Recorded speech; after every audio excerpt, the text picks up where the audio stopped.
The city buzzed with life, its skyline etched against the amber glow of the setting sun. Among the cacophony of honking horns and hurried footsteps, Malik Johnson walked with a quiet determination. He was a man in his early 30s, lean and tall, with deep brown eyes that held stories untold. His hands, calloused yet nimble, had long been his instruments of expression, translating emotions into vibrant strokes of color. Malik wasn't just an artist, he was a storyteller who poured his soul onto canvases. Malik grew up in the heart of a tight-knit community on the city's west side. His childhood home was small, but it brimmed with love and laughter. His mother, a nurse who worked tirelessly to make ends meet, had always encouraged his artistic inclinations.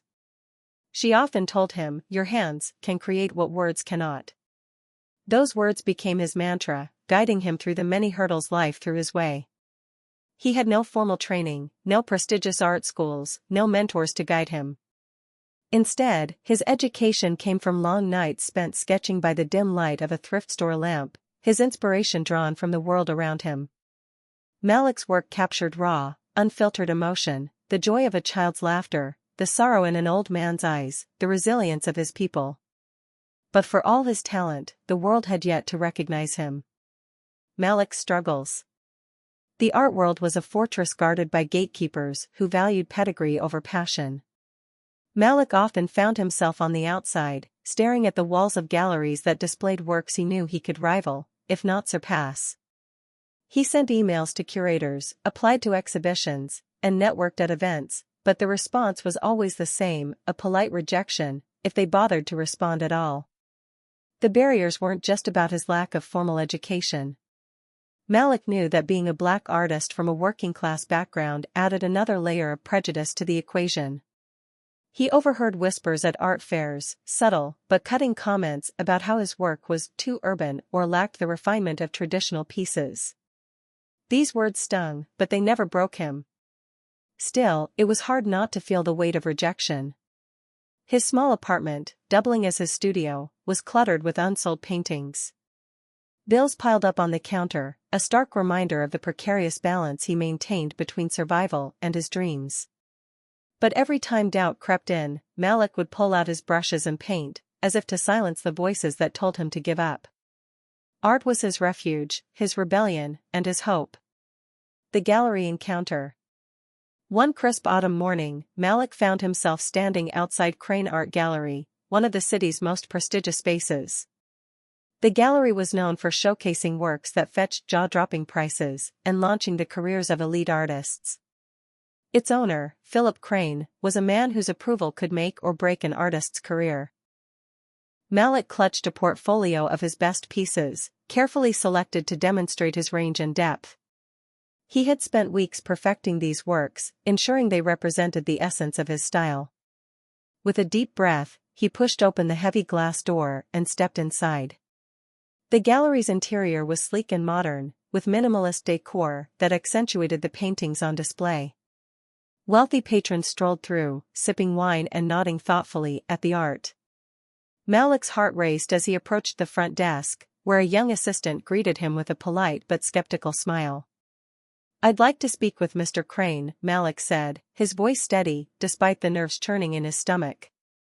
"I'm an artist, and I'd like to present my portfolio." The assistant hesitated, glancing at Malik's worn jacket and the paint stains on his fingers. After a moment, she disappeared into the back room, returning minutes later with Philip Crane himself. The gallery owner. Philip Crane was a man of stature, with silver hair and sharp, discerning eyes that missed nothing.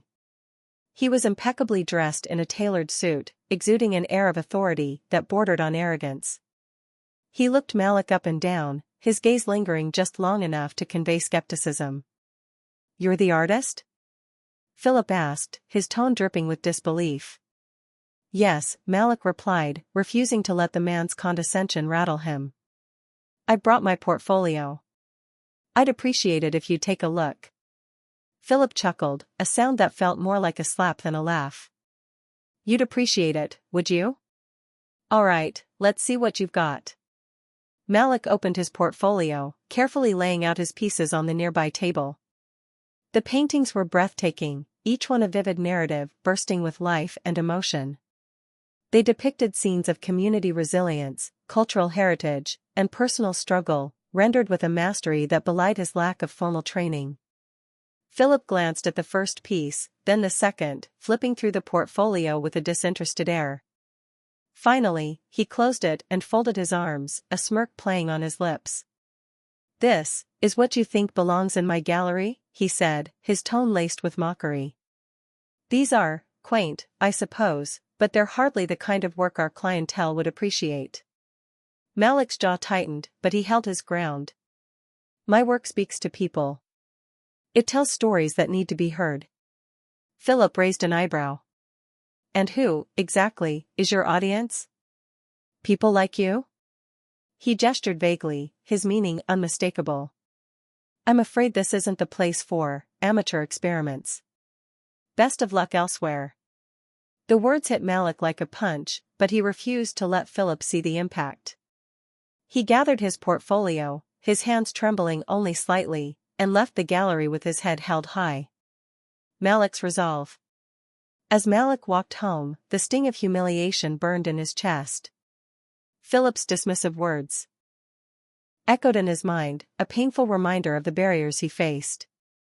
But beneath the hurt, a fire began to burn, a fierce determination to prove Philip wrong. "I'm not just an artist," Malik thought. "I'm a force, and they'll see it one day." That night, Malik returned to his studio and began to paint. The rejection fueled his creativity, pushing him to pour his emotions onto the canvas with renewed intensity. Each stroke was a declaration, each color a defiance. Malik wasn't just creating art, he was crafting his destiny.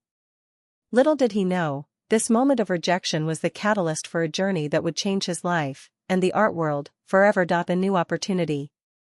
After the humiliating encounter at Crane Art Gallery, Malik returned to his modest studio apartment, determined not to let the rejection define him. His brushes worked overtime, translating the anger and pain into vivid depictions of struggle and triumph. Each stroke of his brush was a declaration of resilience, and each canvas told a story that refused to be silenced.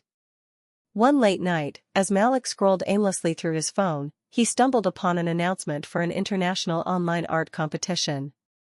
The Global Visionaries Art Contest was open to artists from all walks of life, with a simple promise: the opportunity to have their work showcased on a global platform.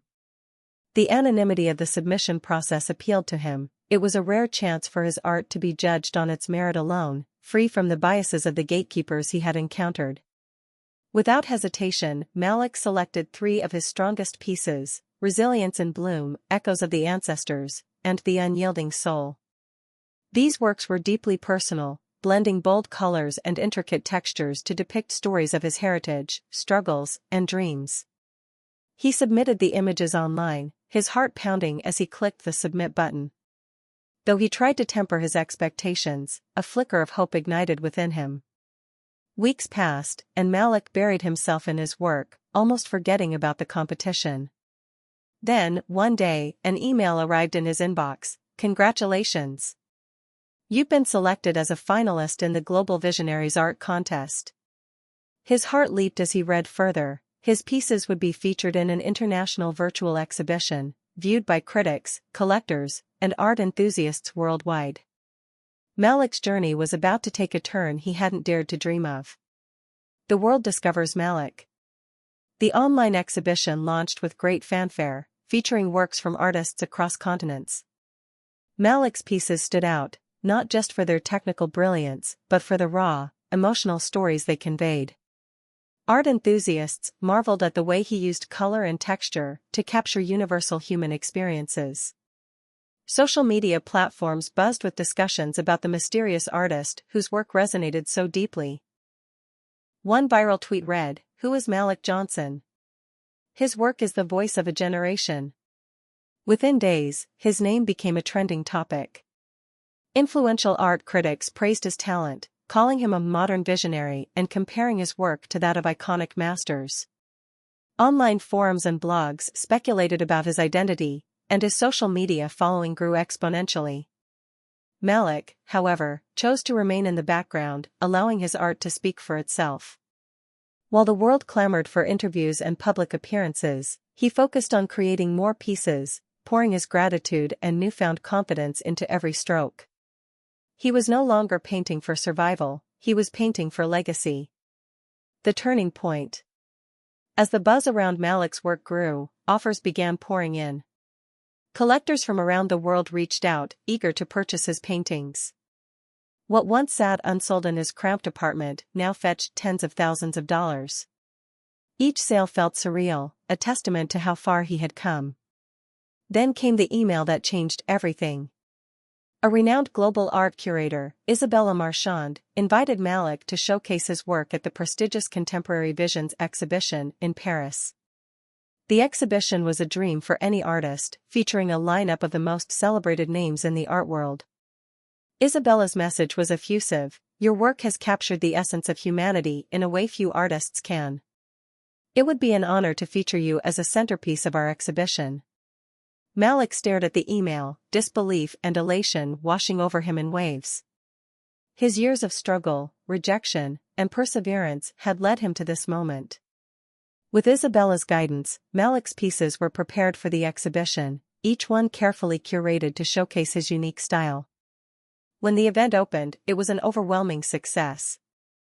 Visitors flocked to see Malik's collection, many moved to tears by the stories his art told.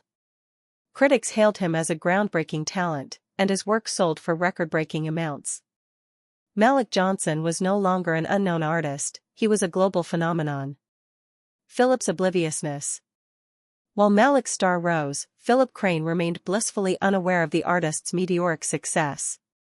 The world beyond his insular circle was of little interest to him, and he continued to run his gallery with the same air of superiority. His clientele, wealthy, exclusive, and predominantly white, valued prestige over substance, and Philip was content to perpetuate the status quo. He often scoffed at the growing influence of social media on the art world, dismissing it as a fad that couldn't compare to the traditional gallery model.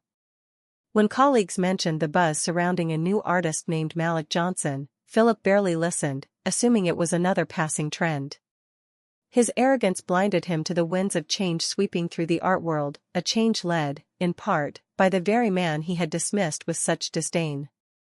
A poised comeback. The turning point came when Malik was invited to the World Art Fair, one of the most prestigious events in the global art calendar. The fair attracted collectors, critics, and gallery owners from around the world, including Philip Crane. For Philip, the event was an opportunity to scout new talent and maintain his gallery's relevance in an increasingly competitive market. Malik, now a celebrated name, was given a prime spot at the fair. His display featured a mix of his iconic works and new pieces that explored themes of triumph and reconciliation. The booth was a spectacle, drawing crowds from the moment the doors opened. Philip, making his rounds through the fair, noticed the commotion around Malik's display. Intrigued, he approached, scanning the paintings with a critical eye. The work was undeniably brilliant, bold, evocative, and masterfully executed. He felt a pang of envy, wondering who this artist was and how he had slipped through his grasp. When Philip asked the event coordinator about the artist, her response was a name he hadn't expected to hear: "That's Malik Johnson." Philip froze, the weight of recognition hitting him like a freight train. Malik Johnson. The young man he had mocked and dismissed. The amateur whose work he deemed unworthy of his gallery. And now, Malik was the star of the World Art Fair, his paintings selling for millions. As Philip stood there, his mind raced with regret and disbelief. Meanwhile, Malik, standing confidently amidst the crowd, caught sight of Philip. Their eyes met, and for a brief moment, time seemed to stand still. Malik's expression was unreadable, but his presence was commanding. He had no need for revenge, his success was the ultimate vindication. For Philip, the realization was bitter: he had underestimated a genius and was now witnessing the cost of his prejudice. The Art Fair. The grand halls of the World Art Fair gleamed under the soft glow of chandeliers, alive with the hum of art enthusiasts and collectors.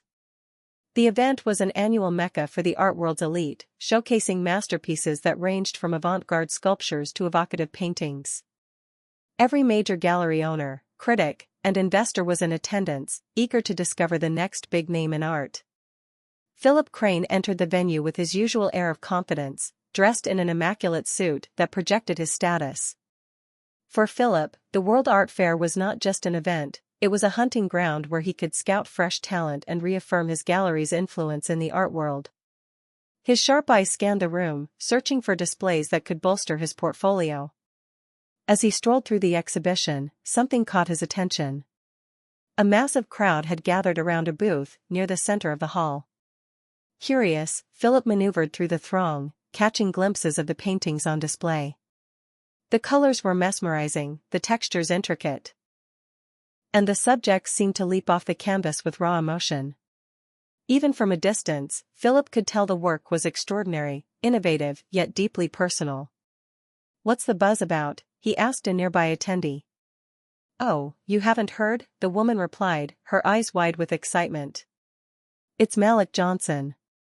He's the breakout star of the art world right now. His work is selling for millions." The name didn't immediately register, but Philip's curiosity was piqued. A closer look at the booth revealed paintings with titles like Resilience in Bloom and The Unyielding Soul. Each piece was surrounded by red stickers, indicating they had been sold. Collectors were bidding fervently, some offering sums well above the asking price. Philip couldn't resist. He had to meet this Malik Johnson. The revelation. As Philip approached the booth, he spotted the artist himself standing amid the crowd. Malik's presence was magnetic, he exuded confidence and ease, his passion for his craft evident in the way he engaged with collectors and admirers. Philip's steps faltered as recognition hit him like a tidal wave. Malik Johnson. The young artist he had mocked and dismissed as amateur not long ago. The same man whose portfolio he had barely glanced at before turning him away. And now, Malik was here, celebrated, adored, and commanding prices Philip could only dream of. Philip's throat went dry. For a moment, he considered turning around and leaving, but his pride and curiosity kept him rooted in place. As he stood there, frozen, Malik turned and spotted him. Their eyes locked. Malik's expression shifted ever so slightly, his lips curled into a faint, knowing smile. It wasn't smug or vindictive, but it carried the weight of unspoken words. Philip felt a pang of unease. For the first time in years, he was at a loss for words. Philip's dilemma. The weight of the moment bore down on Philip as he lingered near the edge of the crowd.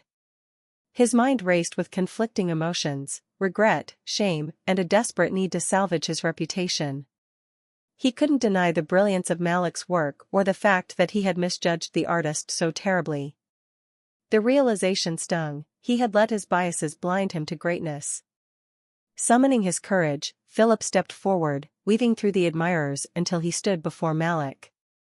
The younger man regarded him with calm composure, his posture relaxed but commanding. The two stood face to face, and for a moment, the bustling fair seemed to fade into the background. "Mr. Johnson," Philip began, his voice carefully measured. "It's been some time." "It has," Malik replied evenly, his tone giving nothing away. Philip hesitated, searching for the right words. "Your work is remarkable. I see now what I failed to see before." Malik raised an eyebrow, the faintest hint of amusement in his expression. "Do you?" "I misjudged you," Philip admitted, the words tasting bitter on his tongue. "I was wrong. And I deeply regret how I treated you. If there's any way I can." Malik held up a hand, stopping him mid-sentence. "Mr. Crane, I appreciate your acknowledgement. But let's not pretend this is about me. This is about you and the assumptions you made. You saw someone who didn't fit into your narrow definition of what an artist should be, and you dismissed me without a second thought."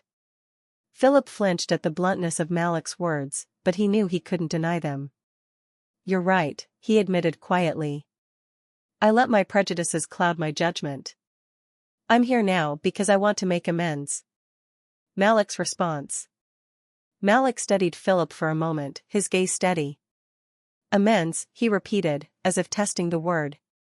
Tell me, Mr. Crane, is this about making amends or saving face? Because I've noticed that regret often comes with a price tag. The crowd around them began to take notice of the exchange, their murmurs growing louder. Malik's calm but pointed words carried weight, and more than a few people pulled out their phones to record the interaction. Philip shifted uncomfortably, aware that their conversation was becoming a spectacle. I understand how this looks, he said, lowering his voice. But I'm sincere in my apology. I see now that I was wrong, and I want to support your work however I can.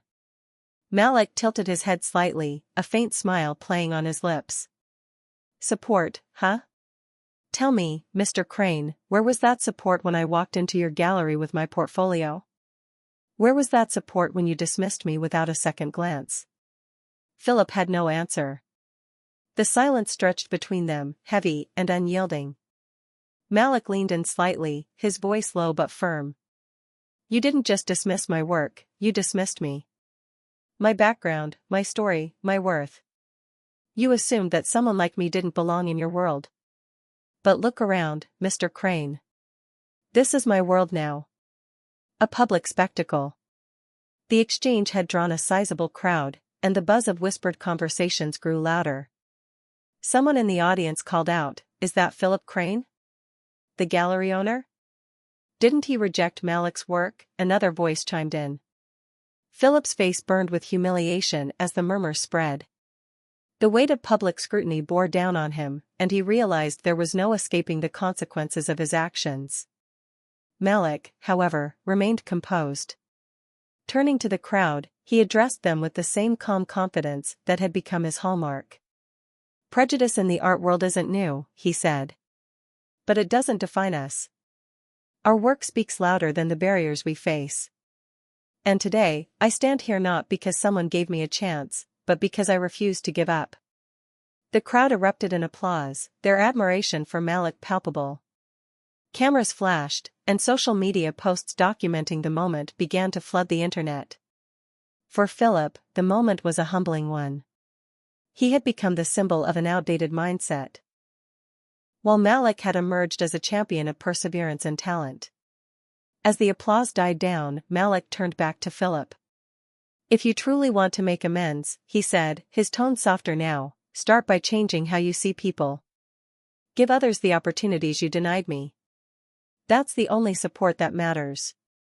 Philip nodded, his throat tight with emotion. I'll do better, he promised, though the words felt inadequate.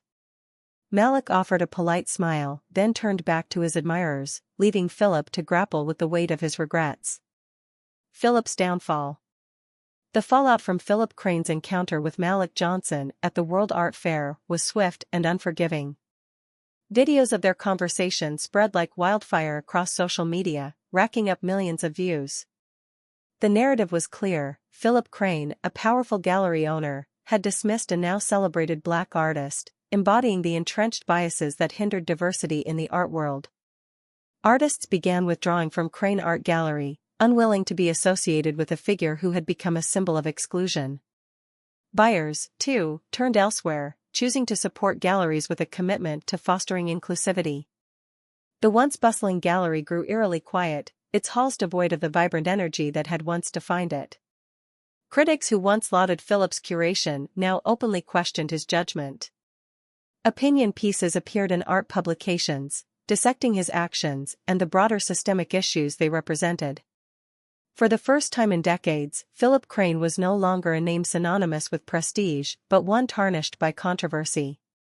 As the weeks turned into months, the financial impact became undeniable. Philip's gallery, once a beacon of influence, teetered on the edge of insolvency. The staff dwindled, exhibitions were cancelled, and the man who had once stood at the pinnacle of the art world found himself isolated and uncertain of his place. Malik's rise. While Philip's world crumbled, Malik Johnson's star continued to ascend. The World Art Fair had solidified his place as one of the most influential artists of his generation. His work was celebrated not only for its technical brilliance but for the stories it told, stories of resilience, culture, and humanity that resonated with audiences across the globe. Malik's newfound fame brought opportunities he had only dreamed of. He was invited to exhibit in prestigious galleries and museums worldwide, from the Museum of Modern Art in New York to the Tate Modern in London.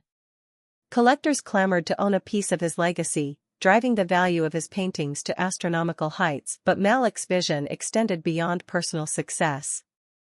He recognized the power of his platform and chose to use it to advocate for change. He launched the Resilience Initiative, a foundation dedicated to supporting underrepresented artists. The initiative provided grants, mentorship, and gallery opportunities to talented individuals who, like Malik, had been overlooked by traditional systems. Through public speaking engagements and interviews, Malik challenged the art world to confront its biases and create spaces that celebrated diversity.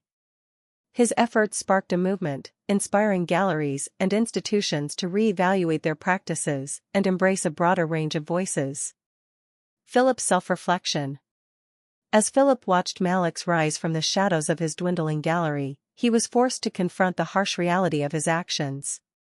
The loss of his reputation and livelihood had stripped away the arrogance that once defined him, leaving behind a man grappling with regret. For weeks, Philip retreated into solitude, his days consumed by introspection. He revisited Malik's words, replaying their conversation at the art fair in his mind. The truth was undeniable: he had failed, not just as a gallery owner, but as a person. His biases had blinded him to Malik's brilliance, and his dismissal had caused more harm than he cared to admit. Philip began to question everything: his approach to art, his role in perpetuating exclusion, and the legacy he would leave behind. It was a painful process, but one that opened his eyes to the need for change. He realized that redemption could not be earned through words alone, it required action. An unexpected olive branch. One evening, as Malik sat in his studio, his phone buzzed with a notification. It was an email from Philip Crane. Malik hesitated before opening it, unsure of what to expect. The message was brief but heartfelt. Dear Mr. Johnson, I owe you an apology far deeper than the one I attempted to give at the art fair. My actions were wrong, and I take full responsibility for the harm they caused. Watching your rise has been both humbling and inspiring. You've not only shown the world your talent, but also your grace and resilience, qualities I failed to recognize when we first met. I would like to support the Resilience Initiative in any way I can, whether through funding, resources, or connections. This is not an attempt to absolve myself, but a genuine effort to contribute to the change you are leading. If you're open to a conversation, I would be honored to speak with you. Sincerely, Philip Crane. Malik stared at the email, his emotions a mix of surprise and skepticism. He had long moved past the sting of Philip's rejection, but the idea of engaging with him again was complicated. Malik believed in second chances, but he also knew that words alone meant little without action. After careful consideration, Malik replied, agreeing to meet. Malik's choice. The meeting took place in a neutral setting, a small, quiet cafe far from the bustle of the art world. When Philip arrived, he looked different. The confidence that once bordered on arrogance was gone, replaced by a humility that was palpable. He extended a hand, which Malik shook briefly before they sat down. Malik's vision. Thank you for meeting with me, Philip began, his voice steady but subdued. I know I'm probably the last person you want to see. Malik leaned back, studying him. I was curious. What changed? Philip sighed, running a hand through his silver hair. Everything. Losing the gallery, the reputation I built, it forced me to take a hard look at myself. I realized how wrong I was, not just with you, but in how I ran my gallery, how I viewed art. I was part of the problem, and I don't want to be that person anymore. Malik listened silently, his expression unreadable. I want to help, Philip continued. I don't expect forgiveness or absolution. I just want to contribute to what you're building. The Resilience Initiative, it's extraordinary, and I want to support it in any way I can. Malik considered his words carefully before responding. Support is appreciated, Mr. Crane. But let's be clear, respect isn't given, it's earned. If you truly want to make a difference, it starts with your actions, not your wallet. The artists you overlooked, the voices you silenced, those are the people who need to see change from you. Philip nodded, his face earnest. I understand. And I'm willing to do the work. Malik offered a faint smile, extending a hand. Then let's start there. A step toward redemption. In the months that followed, Philip became a quiet but active supporter of the Resilience Initiative. He used his connections to help underrepresented artists gain opportunities and dedicated himself to fostering inclusivity in the art world. Though his gallery never regained its former glory, Philip found purpose in rebuilding it as a space for diverse talent. For Malik, the collaboration was a testament to the power of transformation. He didn't need Philip's validation, his success had long proven his worth, but their partnership symbolized the possibility of growth, even for those who had faltered. Together, they began to rewrite the narrative, proving that redemption, while never easy, was always possible. The space had once been a vacant warehouse, its walls lined with peeling paint and rusted pipes. To many, it was an eyesore, but to Malik Johnson, it was the perfect canvas. Standing in the center of the cavernous room, Malik envisioned a sanctuary where creativity and culture could flourish, a gallery unlike any other. With the success of the Resilience Initiative, Malik decided it was time to take his mission one step further. He wanted to create a physical space that would serve as both a gallery and a community hub, a place where underrepresented artists could showcase their work without fear of judgment or rejection. The gallery would be called Emerge, symbolizing the rise of artists who had been overlooked for far too long. The transformation of the warehouse was a labor of love.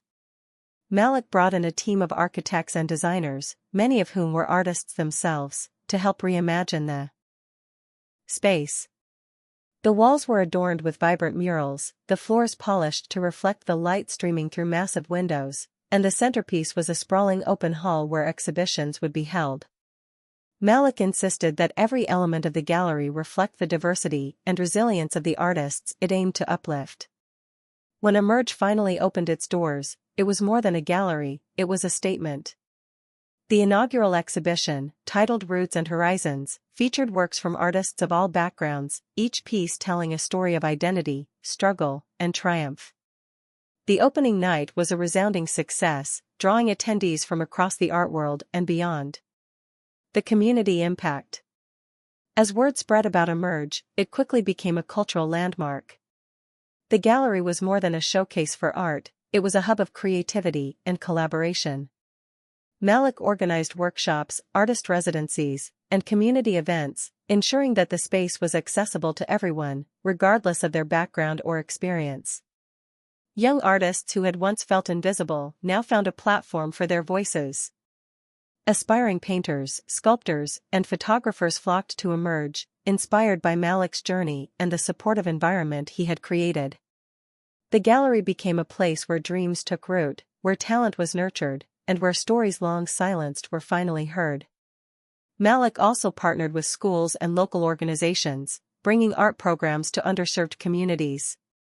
Children who had never picked up a paintbrush discovered their creative potential, and adults found solace and expression in art. Emerge wasn't just changing the art world, it was transforming lives. Critics hailed the gallery as a beacon of progress, a model for how the art world could evolve. Malik's leadership earned him numerous accolades, but he remained grounded, always emphasizing that the gallery's success was a collective effort. For him, the greatest reward was seeing the impact on the artists and the community he served. Philip's redemption. Amidst Malik's rise, Philip Crane quietly worked to rebuild his own reputation. Humbled by his experiences, he approached his role in the art world with a newfound sense of purpose. Philip had come to understand that his past actions could not be erased, but they could be a catalyst for change. Philip reached out to Malik with a proposal to collaborate with Emerge by sharing resources, networks, and opportunities. He offered his expertise and connections, not as a way to regain prominence, but as a genuine effort to support the gallery's mission. Malik, ever pragmatic, accepted Philip's offer with cautious optimism. While he didn't forget their history, he recognized the value of Philip's experience and his willingness to change. Together, they launched joint initiatives, including an annual exhibition called Bridges, which brought together emerging artists and established collectors to foster meaningful connections. Through his work with Emerge, Philip found a sense of redemption. He became a mentor to young curators and artists, using his platform to amplify voices he had once overlooked. While he would never fully escape the shadow of his past, his actions proved that growth was possible, even for those who had stumbled. Healing old wounds. Over time, Malik and Philip's professional relationship deepened into a cautious friendship. They often worked side by side on projects, their once opposite worlds now aligned in a shared vision for the future of art. Malik came to see Philip not as the man who had dismissed him, but as someone striving to right his wrongs. Their collaboration wasn't without its challenges. Malik insisted on holding Philip accountable, ensuring that his actions matched his words. Philip, in turn, valued Malik's honesty and leadership, seeing in him the qualities he had once failed to recognize. One particularly meaningful moment came during a panel discussion at Emerge, where Malik and Philip spoke about their journey together. Philip openly acknowledged his mistakes, while Malik shared his perspective on resilience and reconciliation. The conversation was raw and honest, leaving a profound impact on the audience. Their partnership became a symbol of what was possible when people chose growth over division. Together, they demonstrated that even the deepest wounds could heal through mutual respect and a commitment to change. Full circle. Years after Malik had first walked into Crane Art Gallery with his portfolio, he stood in the Grand Hall of Emerge, hosting its largest exhibition yet. The event, titled Full Circle, was a celebration of the artists and stories that had shaped the gallery's journey. The hall was filled with art lovers, critics, and collectors, all marveling at the works on display. Malik's own pieces were prominently featured, alongside those of the many artists he had mentored and supported. The atmosphere buzzed with energy and pride, a testament to the power of perseverance and community. Philip stood among the crowd, quietly admiring the exhibition. He watched as Malik moved through the room, greeting guests and sharing stories about the artists. In that moment, Philip felt a deep sense of gratitude, not just for Malik's forgiveness, but for the opportunity to witness the legacy he was building. As the night drew to a close, Malik took the stage to address the crowd. He spoke about his journey, from the rejection that had once defined him to the triumph that now surrounded him. He thanked the artists, the community, and even those who had doubted him, for they had all shaped his path. Art, Malik concluded, isn't just about what we create, it's about the connections we forge, the stories we tell, and the change we inspire. Tonight, we celebrate not just success, but the resilience and beauty that brought us here. The room erupted in applause, a standing ovation that echoed the journey of a man who had turned rejection into triumph and built a legacy that would inspire generations to come.